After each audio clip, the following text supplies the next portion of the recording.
Hey, blessed ambassadors, welcome to today's edition of What's on My Mind. I don't know. Okay, let me share something with you. Some ducks, like two ducks actually, have taken up residence in our pool. So I've had to learn how to use an anti-duck call to chase them away. You'll see it? Yeah. Okay, here we go. You ready? Hey ducks, get out of here! That's 30 seconds you'll never get back. All right, guys. Hey, I'm so happy to be with you today, obviously. And I just want to share something with you about, I want to encourage you that in this season, I encourage you to be like Caleb and not like Ralph. Be like Caleb, not like Ralph. So, of course, you may be asking yourself, who in the world is Caleb? Okay, Caleb was one of the 12 spies that went out into the promised land and saw. Okay, wait a minute. You may be asking, who's Ralph? I get it. Okay, sorry. I finally caught up with you. Who is Ralph? Okay, first let's get to Caleb.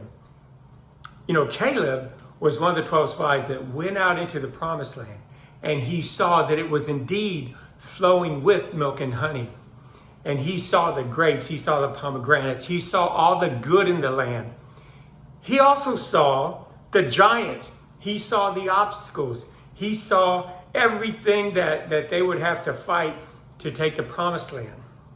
However, Caleb, along with Joshua, magnified the Lord, right, and exalted him above every giant, above every obstacle, above everything they would have to fight to take the land. So I thought about it this way, that when Moses assigned the 12 people, it's like Caleb and Joshua sort of heard about each other, sort of knew each other from council meetings, but they didn't really know each other. And the other 10, okay, I'll tell you who Ralph is. Ralph is the name I've assigned to the collective of the 10 spies that saw the land flowing with milk and honey. They saw the good in the land, but they also saw the giants, and the giants caused them to hop on their wambulance and head back to Moses and say, wow. Wambulance. Okay, so okay, Caleb, Ralph. Now you know who Ralph is, right? Okay, but here's the thing. So Caleb, I picture Caleb and Joshua. They go out with the other 10, and they're spying out the land, and they see all the goodness. And I picture Caleb like with the group of the spies, and they're like, man, look at this food, look at this greenery, look how beautiful it is, and this is ours. And the other spies are like, yeah, but did you see that giant? Did you see this bad thing and that bad thing and that bad thing? So Caleb's like, okay, I'm gonna leave you alone. Same with Joshua. He's with another group of spies, and they see the real good in the land. They see how beautiful it is and everything. And he's like, wow, isn't this amazing that the Lord gave this to us? This is our possession. And the other spies are like, yeah, but did you see this bad thing and this bad thing, the giants? And oh my goodness, don't even get me started on the blah, blah, blah. So Joshua's like, yeah, backing away from them. So as Caleb's backing away and Joshua's backing away, that they encounter each other. And so then they test each other out in this way, right, in my mind. That they're like, man, do you see this land? It's flowing, it's beautiful, it's gorgeous, and the Lord gave this to us. And the one says to the other, I know, right? Isn't that amazing that all this beauty, and he gave it to us. All we have to do is walk in and take it, and it's ours. It's ours. So Joshua and Caleb, I hope I didn't say Jacob earlier. Anyway, Joshua and Caleb realize that they're like-minded. And they begin to hang out together and spy the land together and talk and dream together about the beauty of the land, the provision of the land, the goodness of the Lord in giving them that land. And I'm declaring that's why I believe, and Pastor Prince believes, that they're the two that carried the grapes on that pole and carried the goodness of the land on that pole as they returned to Moses. Because at that point, they were like-minded. They realized that, yeah, they saw how good the land was. They saw the giants. They saw all the obstacles, but they magnified God above all of that. While Ralph, they were like, yeah, I'm going to stay away from Ralph because I keep telling him how good this is. He's like, yeah, but wow. Okay, what does that have to do with you and me? I'm glad you asked, ambassadors.